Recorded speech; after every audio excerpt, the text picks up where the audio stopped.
Hello दोस्तों, स्वागत है आप सभी का हमारे यूट्यूब चैनल पाठ्यकला में। दोस्तों, UGC net JRF political science से संबंधित एमसीक्यूज सीरीज़ को कंटिन्यू करते हुए हम लोग आज के इस सेशन में कंपैरेटिव पॉलिटिक्स से संबंधित एमसीक्यूज को देखने वाले हैं। ठीक है, तो कंपैरेटिव पॉलिटिक्स से आज हम लोग 30 क्वेश्चंस को डिस्कस करेंगे। ठीक, और इससे आपको काफ़ी ज़्यादा हेल्पफुल होगी। आने वाले एग्जाम्स में मे बी ये सारे क्वेश्चंस पूछे जा सकते हैं, कुछ कंसेप्ट्स पूछे जा सकते हैं। ठीक है, तो इसको एज अ मॉक टेस्ट के रूप में लीजिए और ट्राई कीजिए सॉल्व करने की। ठीक है, तो आइए स्टार्ट करते हैं आज का हमारा सेशन। तो फर्स्ट क्वेश्चन यहाँ पे देखिए, the application of a structural functionalism. ठीक है, structural functionalism by Almond and Powell was an application of which of the following. ठीक है, आपके ऑप्शंस हैं Easton's framework of political system, Robert Dahl's polyarchy, modernisation theory of Lucian Pye, Rostow's theory of stage of development. ठीक है, तो सबसे पहली बात, आपको ऑप्शन से बहुत सारी चीज़ें सीखने को मिलती हैं। पहला, ईस्टर्न ने फ्रेमवर्क ऑफ पॉलिटिकल सिस्टम का कंसेप्ट दिया, तो इसको नोट डाउन कर लीजिए। रॉबर्ट डहल ने पॉलियार्की का कंसेप्ट दिया, इसको नोट डाउन कर लीजिए। लुसियन पाई ने मॉडर्नाइजेशन थ्योरी का कंसेप्ट दिया, ये नोट डाउन कर लीजिए। रोस्टो ने क्या दिया? Theory of stages of development. तो ये सारे ऑप्शंस मैं इसीलिए दिया हूँ ताकि आप इनके जो कंसेप्ट्स हैं वो पता हो सके। ठीक है, तो सबसे पहले इन चारों को नोट डाउन कर लीजिए और अब आंसर देने की कोशिश कीजिए। तो बताइए, इनमें से जो स्ट्रक्चरल फंक्शनलिज्म है जो आलमंड एंड पेवोल ने दिया, ठीक है, उसका एप्लीकेशन इनमें से किसमें से दिखता है? ठीक है, तो इसका सही जवाब क्या हो जाएगा? ऑप्शन ए, ईस्टर्न का जो फ्रेमवर्क था, eastern framework of political system. ठीक है, तो सबसे पहली बात, स्ट्रक्चरल फंक्शनलिज्म का कंसेप्ट किनके द्वारा दिया गया? तो एलमंड एंड पोवेल के द्वारा दिया गया, इसको नोट डाउन कर लीजिए। ठीक है, और जब इन्होंने एलमंड एंड पोवेल ने जो ईस्टर्न ने जो पॉलिटिकल सिस्टम का फ्रेमवर्क दिया, उसमें एलमंड एंड पोवेल को लगा कि नहीं, इसमें बहुत सारी दिक्कतें हैं। ठीक है, जब उनका विश्लेषण किया गया तो माना गया कि जो ईस्टर्न का जो पॉलिटिकल सिस्टम का फ्रेमवर्क है वो अधूरा है। ठीक है, और फिर उसके बाद 1960 में इन्होंने एक बुक लिखा। ठीक है, जिसका नाम था लिख लीजिए आप लोग, बुक है इनका द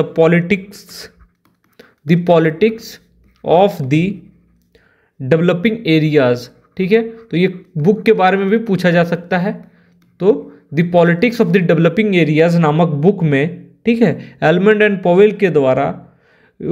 उनके द्वारा यह तर्क दिया गया, ठीक है, कि ये जो पॉलिटिकल सिस्टम है उनका वो थोड़ा अधूरा है। तो याद रखिएगा यह बुक का बारे में। ठीक है, और इसको नोट डाउन कर लीजिए।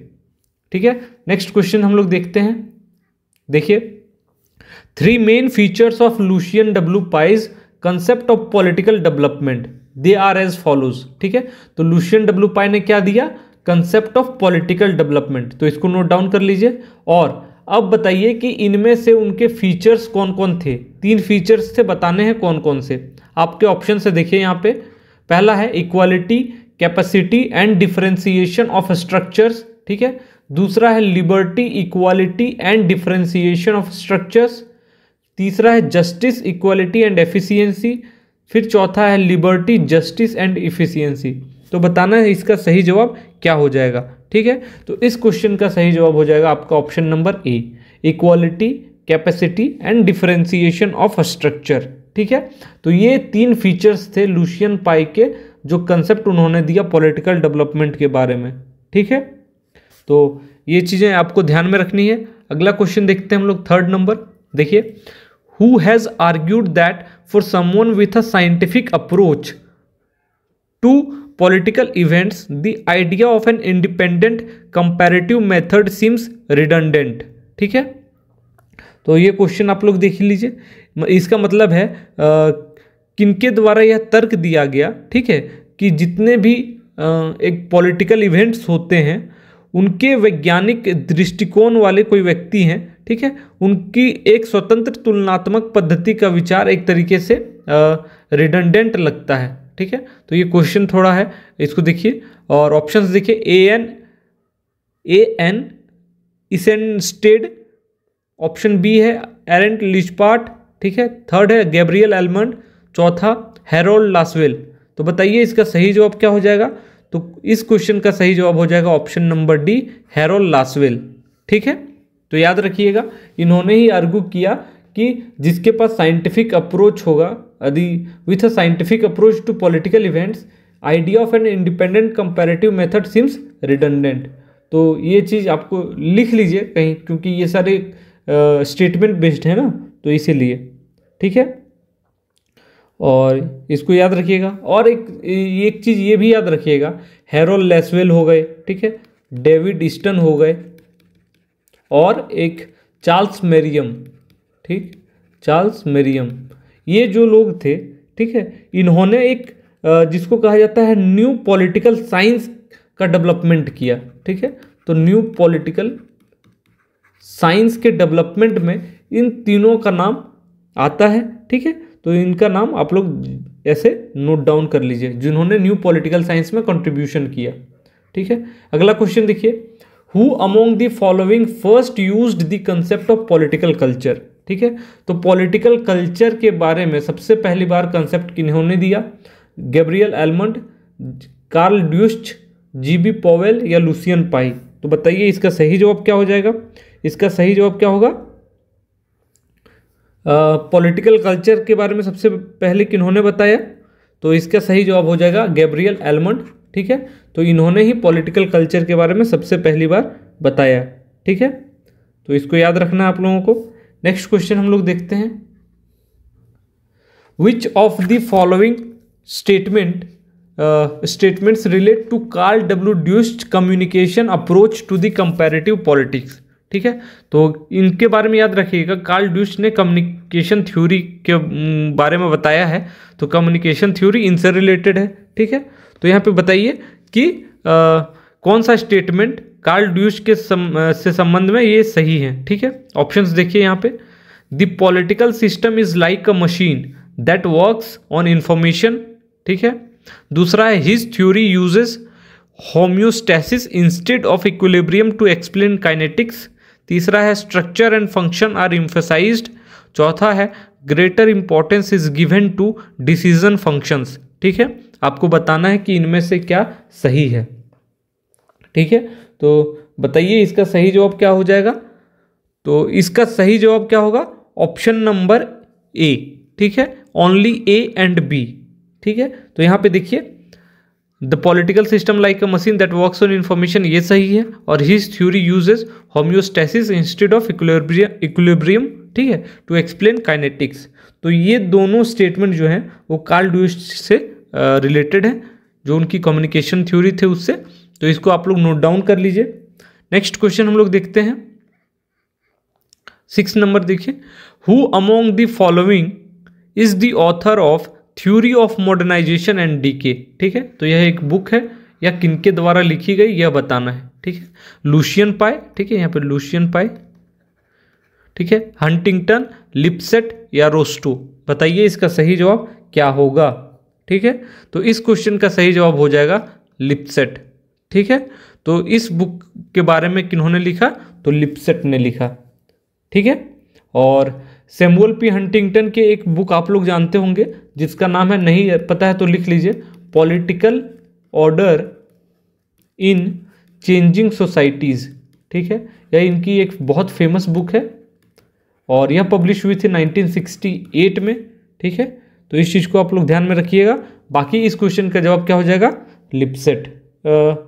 एक second, theory of modernisation and decay ना, एक सेकेंड, सॉरी, इसका जो सही जवाब होगा ये हंटिंगटन ही होगा। ठीक है, ये लिपसेट नहीं होगा, मुझे लगा ये दूसरी बुक है, इसी से रिलेटेड एक दूसरी बुक थी। तो इसको बस याद रखिएगा, ऑप्शन नंबर बी इसका सही जवाब होगा। ठीक है, तो ये नहीं होगा, लिपसेट नहीं होगा, हंटिंगटन ही होगा। थ्योरी ऑफ मॉडर्नाइजेशन तो हंटिंगटन ने दिया था ना, इसीलिए, और इन्हीं की बुक थी। और political order in changing societies भी हंटिंगटन के द्वारा लिखा गया। ठीक है, तो याद रखिएगा इसको। अगला क्वेश्चन देखते हैं, 7 नंबर देखिए, the author of an introduction to comparative government. ठीक है, यह भी बुक है, बताना है कि इनके ऑथर कौन है, Jean Blondel, G K. Roberts, M Curtis, Edward A Freeman. तो बताइए इसका सही जवाब क्या हो जाएगा। तो an introduction to comparative government is written by Jean Blondel. ठीक है, तो ये सही जवाब हो जाएगा जीन ब्लोंडेल। अगला क्वेश्चन देखते हैं हम लोग। एक बुक और है, the author of the book three worlds of development. ठीक है, इस बुक के ऑथर कौन है। Graham Wallas, Irving Horowitz, Talcott Parsons, Lucian Pye. तो बताइए किनके द्वारा लिखा गया। यह बुक पब्लिश हुआ था 1966 में। ठीक है, और इसके जो राइटर हैं वो कौन है। ऑप्शन नंबर यहाँ पे हो जाएगा आपका इरविंग हॉरोविज। ठीक है, ऑप्शन बी। ठीक है, तो इस चीज़ को आप लोग ध्यान में रखिएगा। अगला क्वेश्चन हम लोग देखते हैं। ठीक है, तो इस थ्री वर्ल्ड्स ऑफ डेवलपमेंट को जरूर से याद रख लीजिएगा, इरविंग हॉरोविज। ठीक है, अगला क्वेश्चन देखते हैं। अच्छा एक सेकंड, इसमें भी लिख लीजिए, ग्राहम वालास की एक जो इम्पोर्टेंट बुक याद आ रही है, आप लोगों को शायद मैंने पहले भी लिखाया होगा, ह्यूमन नेचर इन पॉलिटिक्स। ठीक है, यह फेमस बुक है, तो ये भी लिख लीजिए। ठीक है, ग्राहम वालास। अगला क्वेश्चन देखते हैं। Input output analysis under political system analysis is related to. ठीक है, तो input output analysis political system में किनसे संबंधित है। Almond and Powell, Robert Dahl, David Easton या लुसियन पाई। ठीक है, तो बताइए इसका सही जवाब क्या हो जाएगा। तो इसका सही जवाब हो जाएगा David Easton, option C. Input output system के बारे में किन्होंने बताया, तो डेविड सिस्टम के बारे में बताया गया, डेविड ईस्टन ने ही बताया। ठीक है, अगला देखते हैं हम लोग। Which of the following elements plays the most important role in the formation of political culture. ठीक है, तो कौन से एलिमेंट्स जो सबसे ज़्यादा इंपॉर्टेंट रोल प्ले करते हैं पॉलिटिकल कल्चर के फॉर्मेशन में। ठीक है, आपके ऑप्शंस क्या क्या हैं। Nation state, customs, beliefs and values या फिर नन। तो बताइए इसका सही जवाब क्या हो जाएगा। इसका सही जवाब हो जाएगा आपका option number C, beliefs and values. ठीक है, तो जिसको कहते हैं राजनीतिक संस्कृति या फिर पॉलिटिकल कल्चर, उनके डेवलपमेंट में सबसे इम्पोर्टेंट रोल होता है जो एक तरीके से विश्वास एवं मूल्य होते हैं, बिलीफ्स एंड वैल्यूज। ठीक है, उनका। अगला क्वेश्चन हम लोग देखते हैं। 11 नंबर देखिए, who first used the term political culture. तो पॉलिटिकल कल्चर के बारे में, ठीक है, इस शब्द का सबसे पहले इस्तेमाल किनके द्वारा किया गया। फाइनर and Sidney Verba and Lasswell, almond and Sidney Verba, Lasswell and almond. तो बताइए इसका सही जवाब क्या हो जाएगा। इसका सही जवाब हो जाएगा option number C, Almond and Sidney Verba. ठीक है, इनके द्वारा सबसे पहली बार पॉलिटिकल कल्चर का टर्म इस्तेमाल किया गया। ठीक है, और इन दोनों की एक फेमस बुक है, आप लोग जानते ही होंगे, द सिविक कल्चर। ठीक है, तो इसको ध्यान में रखना आप लोगों को। और फिर अगला क्वेश्चन देखते हैं। 12 नंबर हम लोग पहुंच रहे हैं। देखिए, which of the following is not an agency of political socialisation. ठीक है, तो इनमें से कौन सी एक एजेंसी नहीं है पॉलिटिकल सोशलाइजेशन की। ठीक, तो इसको ध्यान में रखना है। देखिए, political symbol, political party, family या नन। तो बताइए पॉलिटिकल सोशलाइजेशन की एक एजेंसी नहीं है, कौन सी वो है। ठीक है, तो इसका ऑप्शन नंबर डी। बाकी देखिए, मतलब यहाँ पे कहने का मतलब ये है, ठीक है, कि यहाँ पे तीनों ये ऑप्शंस होंगे जो पॉलिटिकल सोशलाइजेशन की एजेंसी के रूप में काम करते हैं। ठीक है, और पॉलिटिकल सोशलाइजेशन का सबसे पहली बार कंसेप्ट किनके द्वारा दिया गया था, तो हर्बर्ट साइमन। ठीक है, इसको लिख लीजिए आप लोग। उनकी ही एक बुक थी पॉलिटिकल सोशलाइजेशन, यही इसी नाम की एक बुक थी उनकी। ठीक है, तो उसी में उन्होंने बताया, तो इसको याद रखिएगा। ठीक है, नेक्स्ट क्वेश्चन देखते हैं। The author of a system analysis of political life. ये बुक देखिए, यह किनके द्वारा लिखा गया। A system analysis of political life, D Apter, David Easton, Martin Kaplan या फिर नन ऑफ दीज। तो बताइए इसका सही जवाब क्या होगा। इसका सही जवाब है डेविड ईस्टन। ठीक है, ऑप्शन नंबर बी। ठीक है। A system analysis of political life के लेखक कौन है? तो डेविड ईस्टन।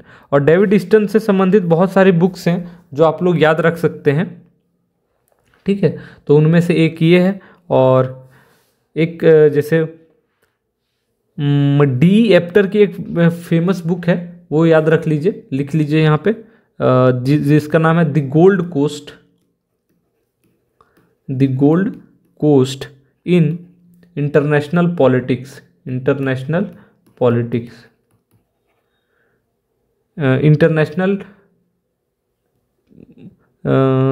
एक सेकेंड, इसका नाम है the Gold Coast in transition, ठीक है।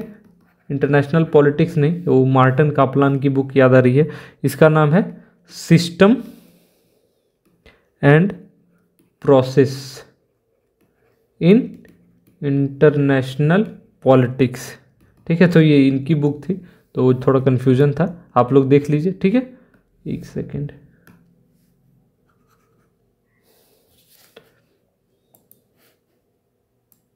ये हटा लीजिए, मैं लिख दे रहा हूँ फिर से। तो सिस्टम, ठीक है, and process in international politics Martin Kaplan की बुक है। डेविड ईस्टन की बुक ये हो गई, और डी एप्टर की book the Gold Coast in transition, ठीक है। तो ये तीनों बुक के नाम आपको ध्यान में रखना है। अगला क्वेश्चन देखिए, which of the following is not N input theory of the political system, ठीक है, of the political system propounded bye almond, ठीक है। तो 14 नंबर क्वेश्चन में देखिए, कौन सा एक इनपुट थ्योरी नहीं है पॉलिटिकल सिस्टम से संबंधित जो आलमंड ने बताया, ठीक है। Interest aggregation, interest articulation, inner loop या पॉलिटिकल कम्युनिकेशन। तो बताइए इसका सही जवाब क्या हो जाएगा? तो इसका सही जवाब हो जाएगा इनर लूप, ठीक है। ये नहीं होगा, बाकी ये तीनों होंगे, ठीक है। तो ध्यान से देख लीजिए और इसको लिख लीजिए, क्योंकि ये पूछा जाएगा, ठीक है। तो आलमंड ने जो बताया इनपुट थ्योरी पॉलिटिकल सिस्टम से रिगार्डिंग, तो उनमें 3 चीज़ें बताई उन्होंने, क्या? इंटरेस्ट एग्रीगेशन, इंटरेस्ट आर्टिकुलेशन और पॉलिटिकल कम्युनिकेशन। तो ये तीनों चीज़ ध्यान में रखिएगा। अगला क्वेश्चन 15 नंबर, यहाँ पे हम लोग पहुँच गए हैं। Which of the following are the characteristics of political development according to Lucian Pye, ठीक है। तो बताइए कौन सी कैरेक्टरिस्टिक्स है पॉलिटिकल डेवलपमेंट की, ठीक है, जो लुशियन पाई ने बताया? इक्वालिटी, डिफरेंशिएशन, कैपेसिटी या ऑल ऑफ दीज। तो इसका सही जवाब क्या हो जाएगा? ऑल ऑफ दीज, ठीक है। लुशियन पाई ने जो पॉलिटिकल डेवलपमेंट की कैरेक्टरिस्टिक्स बताई, उनमें समानता, इक्वालिटी, डिफरेंशिएशन, ठीक है, विभेदीकरण जनरली बोला जाता है, और कैपेसिटी, क्षमता। तो ये 3 चीज़ें उन्होंने बताई कि कैरेक्टरिस्टिक्स है पॉलिटिकल डेवलपमेंट की, ठीक है। तो ध्यान में रखिएगा। अगला क्वेश्चन देखते हैं 16 number. Which of the following is not included, यहाँ पे क्या है? Not included in the 3 tier division of political culture presented by Gabriel almond, ठीक है। तो गैब्रियल एलमंड ने जो पॉलिटिकल कल्चर के बारे में 3 tier डिवीजन किया, वो इनमें से क्या इंक्लूडेड नहीं है, ठीक है। Option: elite political culture, narrow political culture, subordinate political culture या पार्टिसिपेटरी पॉलिटिकल कल्चर। तो बताइए इसमें से क्या सही जवाब हो जाएगा? तो इसका सही जवाब हो जाएगा आपका ऑप्शन नंबर ए, ठीक है। इलाइट पॉलिटिकल कल्चर के बारे में उन्होंने नहीं बताया, उन्होंने 3 कल्चर के बारे में बताया पॉलिटिकल कल्चर: नैरो, सबऑर्डिनेट और पार्टिसिपेटरी, ठीक है। तो इसको ध्यान में रखना है आप लोगों को, ठीक है। और जैसे मैंने बताया था, आलमंड ने ही सबसे पहली बार पॉलिटिकल कल्चर का शब्द का इस्तेमाल किया था, ठीक है। उनकी एक गैब्रियल एलमंड ने एक ऐसे लिखा था जिसका नाम क्या था? कंपैरेटिव पॉलिटिकल सिस्टम, ठीक है। तो लिख लीजिए, इन केस पूछा जाए तो कंपैरेटिव पॉलिटिकल सिस्टम, ठीक है। तो इन्होंने गैब्रियल एलमंड ने लिखा था, तो इसी में उन्होंने बताया कि 3 tier डिवीजन क्या क्या है, ठीक है। अगला देखिए, which one of the following pair is correct. तो यहाँ पे देखिए, ला पोलेम्बरा है, the political system, David Easton and introduction to comparative government, W.G. Andrews, Constitutions and Constitutionalism, Jean Blondel, a framework for political analysis. ठीक है, तो आपको बताना है कि इनमें से कौन सा एक सही है। ठीक है, तो इसका सही जवाब क्या हो जाएगा, यहाँ इसका सही जवाब हो जाएगा ये ऑप्शन सी। ठीक है, W.G. एंड्रयूज ने ही कॉन्स्टिट्यूशंस एंड कॉन्स्टिट्यूशनलिज्म के बारे में लिखा है। ठीक है, तो यह इनका मैच करता है, बाकी गलत है। ठीक है, तो यदि आपको जानना है तो ऐसे लिख लीजिए, जैसे मैं बता रहा हूँ, जैसे an introduction to comparative government है। ठीक है, तो ये जीन ब्लोंडेल ने लिखा। ठीक है, तो ये बुक लिखा गया जीन ब्लोंडेल के द्वारा, an introduction to comparative government. ठीक है, और फिर यहाँ पे देखिए ला पोलेम्बरा है। ठीक है, इन्होंने जो बुक लिखा इसका नाम है, यहाँ पे मैं बता देता हूँ, इसका नाम है पॉलिटिक्स विद इन नेशंस। ठीक है, तो ये लिखा गया ला पोलेम्बरा के द्वारा। ठीक है, और the political system David Easton की रचना है। ठीक है, इनकी द्वारा लिखा गया, the political system David Easton ने लिखा। ठीक है, और a framework for political analysis हम लोगों ने ऊपर में भी देखा, वो भी लिख लीजिए, अ फ्रेमवर्क फॉर पॉलिटिकल एनालिसिस। ठीक है, यह भी बुक डेविड ईस्टन ने लिखा। ठीक है, और W.G. एंड्रयूज की तो बुक है कॉन्स्टिट्यूशंस एंड कॉन्स्टिट्यूशनलिज्म। तो इस तरीके से सारे ऑथर्स के बुक्स हमने देख लिए। ठीक है, La Palombara politics within nations, ठीक है, David Easton the political system और a framework for political analysis, W.G. Andrews constitutions and constitutionalism, और Jean Blondel a framework for political analysis. तो इस तरीके से सारे ऑप्शन से हम लोगों ने कुछ कुछ सीखा। अगला क्वेश्चन देखिए 18 नंबर, अकॉर्डिंग टू टेलकोट पार्सन्स, ठीक है, a person prepares himself to, ठीक है, a person prepares himself to function in the political system through only 3 means, ठीक है, which one of the views is not correct, तो कौन सा करेक्ट नहीं है ये पूछा जा रहा है। Through subjective interest, through training, through participation, through once political beliefs. तो बताइए इसका सही जवाब क्या हो जाएगा। तो इसका सही जवाब हो जाएगा आपका option number B, through training. ठीक है, थ्रू सब्जेक्टिव इंटरेस्ट होगा, पार्टिसिपेशन होगा, वंस पॉलिटिकल व्यूज भी होगा। ठीक है, तो इस चीज़ को ध्यान में रखिएगा। जो टेलकोट पर्सन्स ने बताया कि एक जो इंसान होता है, एक व्यक्ति जो होता है, ठीक है, केवल 3 मीडियम से, ठीक है, पॉलिटिकल सिस्टम में क्रियाशील होने के लिए स्वयं को तैयार करता है। तो उनमें से ये तीनों हैं, एक नहीं है। अगला question, which of the following is a pre condition for the comparative method. ठीक है, तो बताइए कि तुलनात्मक पद्धति के लिए पूर्व शर्तें क्या क्या हैं। ठीक है, यहाँ पे देखिए, comparative layout as a factor in unit selection, comparable conceptual issues as the focus of the investigation. ठीक है, फिर है definition of the focus of the search, फिर थ्योरी बिल्डिंग। तो बताना है आपको कि कौन सा प्री कंडीशन है कंपैरेटिव मेथड को इस्तेमाल करने के लिए। ठीक है, और आपको यहाँ पे चूज करना है। तो बताइए क्या क्या हो जाएगा इसमें। तो इसका सही जवाब क्या होगा, देखिए यहाँ पे सबसे पहली बात यहाँ पे है theory building, definition of focus of the search. ठीक है, तो यहाँ पे सही जवाब हो जाएगा ABC, D नहीं होगा, थ्योरी बिल्डिंग नहीं होगा, बल्कि ये तीनों होंगे। तो ABC ऑप्शन C में है, तो C इसका सही जवाब हो जाएगा। ठीक है, तो इस चीज़ को ध्यान में रखिएगा। तो ये 3 चीज़ें आवश्यक हैं कंपैरेटिव मेथड के इस्तेमाल के लिए। थ्योरी बिल्डिंग की आवश्यकता एज सच नहीं है। ठीक है, अगला question, which of the following is a characteristics of the traditional approach to comparative politics. ठीक है, तो बताइए इनमें से क्या विशेषताएं हैं ट्रेडिशनल कंपैरेटिव पॉलिटिक्स के अप्रोच को लेकर के। Separates facts and values, relates facts and values historically, abandons factual analysis, abandons normative analysis. तो इसका सही जवाब क्या हो जाएगा, इसका सही जवाब होगा option number B, relates facts and values historically. ठीक है, इसका मतलब ऐतिहासिक रूप से जो फैक्ट्स हैं, जो वैल्यूज हैं, उसको रिलेट करता है। ठीक है, तो ये कंपैरेटिव ट्रेडिशनल अप्रोच है कंपैरेटिव पॉलिटिक्स की, उसकी एक विशेषता है। ठीक है, तो इसको ध्यान में रखना आप लोगों को। अगला क्वेश्चन देखते हैं हम लोग 21 नंबर। David Easton's concept of the rigidity of political system is basically derived from which of the following subjects. ठीक है, biological science, communication science, physics या सोशल साइंस। तो इसमें बताना है कि जो डेविड ईस्टन ने जो पॉलिटिकल सिस्टम की जो रिजिडिटी के बारे में, ठीक है, बताया, जो कंसेप्ट दिया, ठीक है, वो मूल रूप से किस सब्जेक्ट से लिया गया है?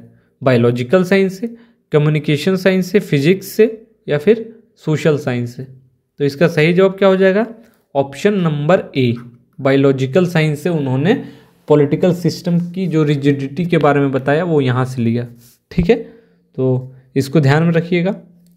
जो उनकी बुक है पॉलिटिकल सिस्टम, ठीक है, उन्होंने बताया उसमें जैसे उनका क्या कहना था, जैसे मैं बताता हूँ कि जैसे उनका कहना था कि जैसे हर एक इंसान का जो शरीर है उसके जो अलग अलग पार्ट्स हैं वो एक दूसरे से रिलेट होते हैं, है कि नहीं? जैसे हाथ है, पैर है, तो हर एक अंग एक दूसरे से संबंधित होते हैं। वैसे ही समाज, ठीक है, समाज की जितनी भी संस्थाएं हैं वो एक दूसरे से संबंधित हैं, एक दूसरे से रिलेटेड है। तो ये उनका ये कहना था। दूसरी बात उन्होंने ये कही कि जैसे मानव शरीर के जितने भी अंग हैं एक दूसरे पर जैसे आश्रित हैं, वैसे ही सिस्टम एनालिसिस में जो अलग अलग संस्थाएं हैं, चाहे लेजिस्लेचर हो, एग्जीक्यूटिव हो, जुडिशरी हो, एक दूसरे पे डिपेंडेंट है। ठीक है, फिर उन्होंने एग्जाम्पल देके बताया कि जो मानव शरीर के अंग जैसे एक दूसरे पे क्रिया करते हैं, काम करते हैं, वैसे ही पॉलिटिकल सिस्टम में लगातार क्रिया होती रहती है। तो उन्होंने दिखाया कि किस तरीके से बायोलॉजिकल साइंस और पॉलिटिकल सिस्टम में एक तरीके से सिमिलैरिटीज़ हैं। ठीक है, तो इसको ध्यान में रखिएगा।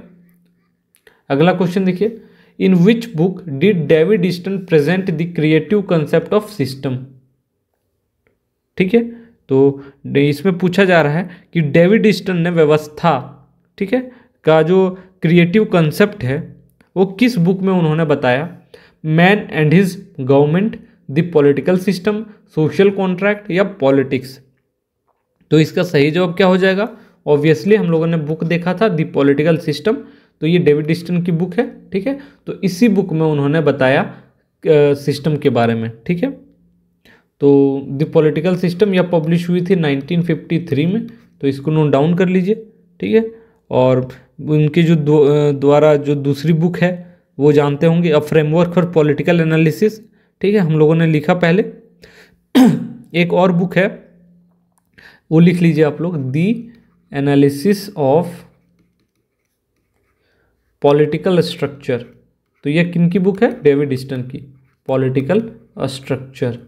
ठीक है, तो the analysis of political structure, यह बुक पब्लिश हुई थी 1966 में, 1966 में।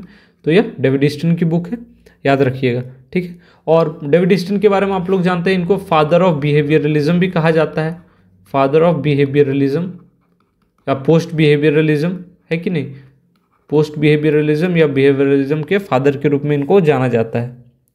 ठीक है, तो ये सारी चीज़ें डेविड ईस्टन के बारे में जरूरी हैं।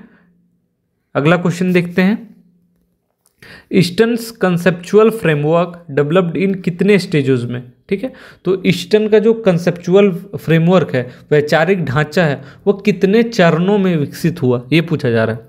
4, 2, 5 या 3? तो इसका सही जवाब क्या हो जाएगा?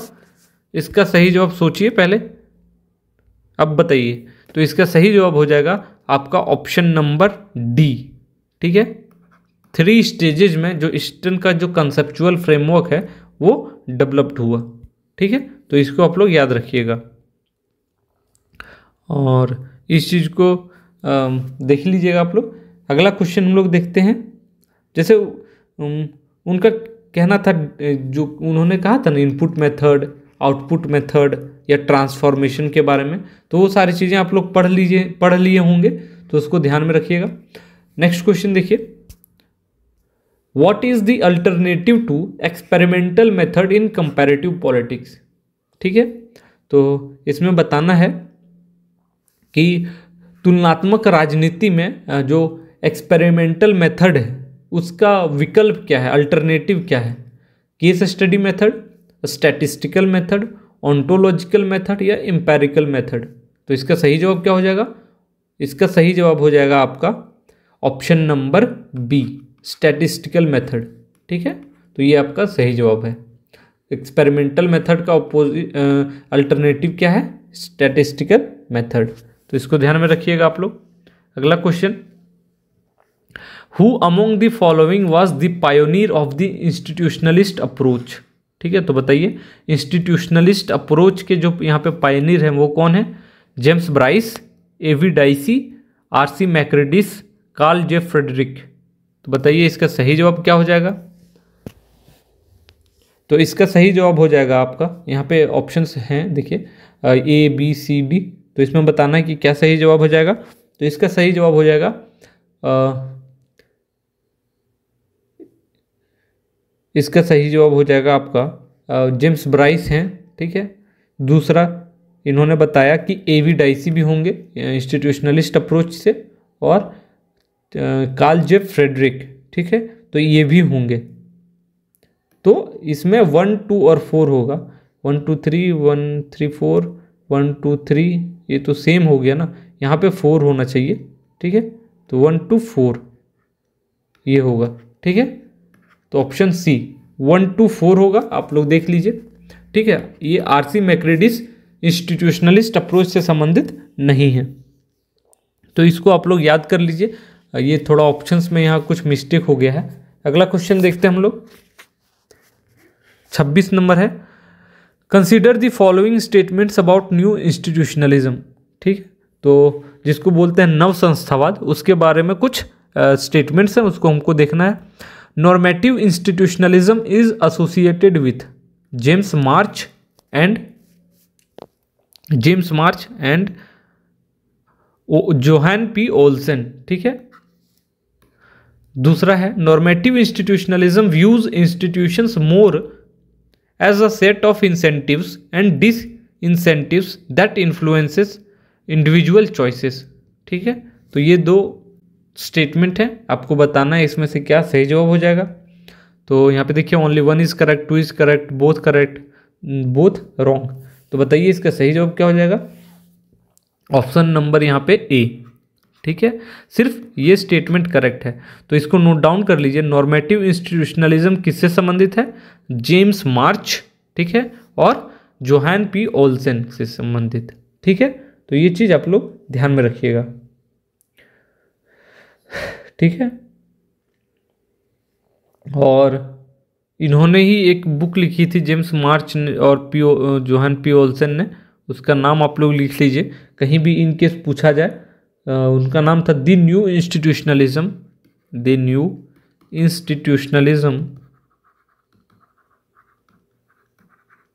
ऑर्गेनाइजेशनल फैक्टर्स, इसका पूरा बुक है, organisational factors in political life. तो ये बुक है the new institutionalism organisational factors in political life, इनके द्वारा बुक लिखा गया और इसी में इंस्टीट्यूशनलिज्म के बारे में उन्होंने अच्छे से बताया। ठीक है, अगला क्वेश्चन देखते हैं 27 नंबर। In his book a framework for political analysis David Easton views political life as arrangement of process, para political system of behaviour. ठीक है, और फिर है सिस्टम ऑफ को circulatory system.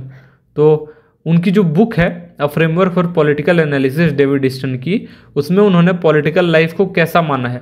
Arrangement of process, para political system of behaviour या system of को circulatory system.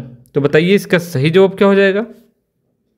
इसका सही जवाब हो जाएगा आपका option number C, system of behaviour के रूप में डेविड ईस्टन ने उस बुक में पॉलिटिकल लाइफ को देखा है। ठीक है, तो इसको ध्यान में रखिएगा। और यह बुक कब पब्लिश हुई थी? तो 1965 में। ठीक है, तो इसको याद रख लीजिए। अगला क्वेश्चन देखते हैं हम लोग, यहाँ पे देखिए, David Easton refers to the internal apolitical arrangement of groups and organisation as. In the form of subsystem, as para political arrangement, politics as community, as a gatekeeper. ठीक है, तो बताइए इसका सही जवाब क्या हो जाएगा। इसका मतलब है डेविड ईस्टन जो है, डेविड ईस्टन समूहों, ठीक है, और संगठनों की आंतरिक जो राजनीतिक व्यवस्था है उसको किस प्रकार से बताता है, संदर्भित करता है। तो यहाँ पे बताइए ऑप्शन है, in the form of subsystem, as para political arrangement, politics as community, as a gatekeeper. तो इसका सही जवाब हो जाएगा option number B, as para political arrangement. ठीक है, तो ये ऑप्शन होगा सही, आप लोग इसको नोट डाउन कर लीजिए। अगला क्वेश्चन यहाँ पे देखिए, the overload of demands in a political system is caused by the number of demands increases considerably, even though the number of demands in decreases their pressure increases. ठीक है, और यहाँ पे बताना है क्या सही होगा। ठीक है, यानी जो भी एक राजनीतिक व्यवस्था होती है, ठीक है, तो उसमें जो मांगों का जो एक तरीके से है ना ओवरलोड है, ठीक है, वो किसके कारण से होता है। तो ऑप्शन है कि क्या जब मांगों की संख्या बहुत बढ़ जाती है तब, या दूसरा है जब मांगों की संख्या कम होते हुए भी उनका जो प्रेशर है वो बढ़ जाता है।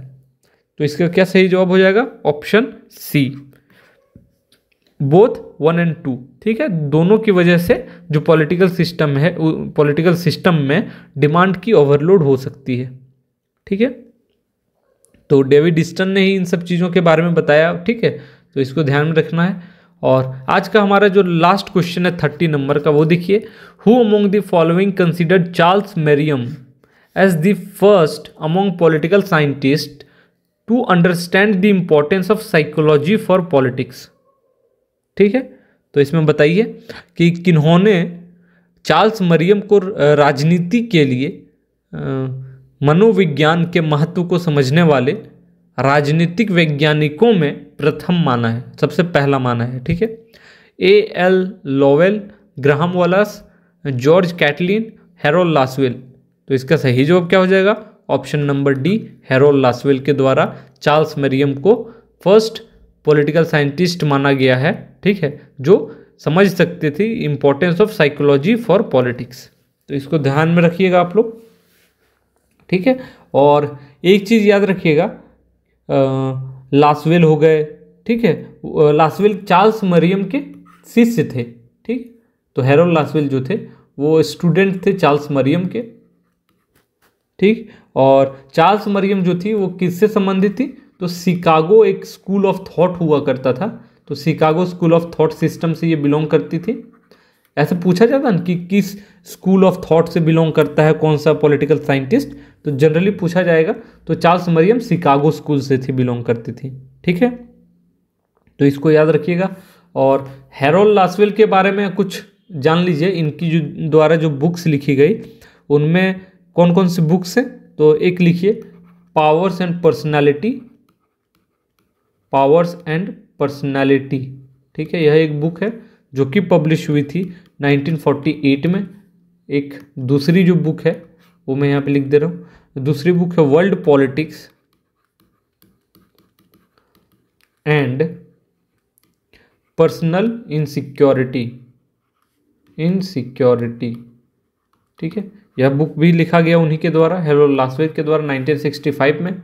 एक तीसरी बुक है, उसका नाम है हु गेट्स, ये बहुत फेमस बुक है, हु गेट्स व्हाट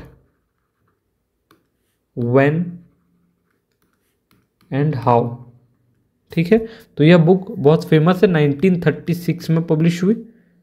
ठीक है, तो ये सारे बुक्स हैरोल्ड लासवेल से संबंधित हैं, इसको आप लोग नोट डाउन कर लीजिए। ठीक है, तो दोस्तों आज हम लोगों ने टोटल कंपैरेटिव पॉलिटिक्स से 30 क्वेश्चंस को डिस्कस किया। ठीक है, और आई होप कि ये सारे क्वेश्चंस आपको बहुत ज़्यादा हेल्प करेंगे। ठीक है, कंपैरेटिव पॉलिटिक्स के अलग अलग कंसेप्ट्स को समझने के लिए। ठीक है, इसी प्रकार से हम लोग अलग अलग वीडियोस के थ्रू अलग अलग टॉपिक से आपके लिए एमसीक्यूज लेकर के आएंगे, जिसको आप प्रैक्टिस कर सकते हैं और अपनी तैयारी को और मजबूत कर सकते हैं। ठीक है, तो आपसे बस यही रिक्वेस्ट है कि आप हमारे चैनल को लाइक, सब्सक्राइब, कमेंट करें और बेल आइकन को ऑन कर दें, प्रेस कर दें, ताकि हमारे जो भी वीडियोज़ आएँ वो आप तक नोटिफिकेशन होके पहुंच जाए। तो मिलते हैं अगले वीडियो में। तब तक के लिए आप सभी का बहुत बहुत धन्यवाद। Thank you.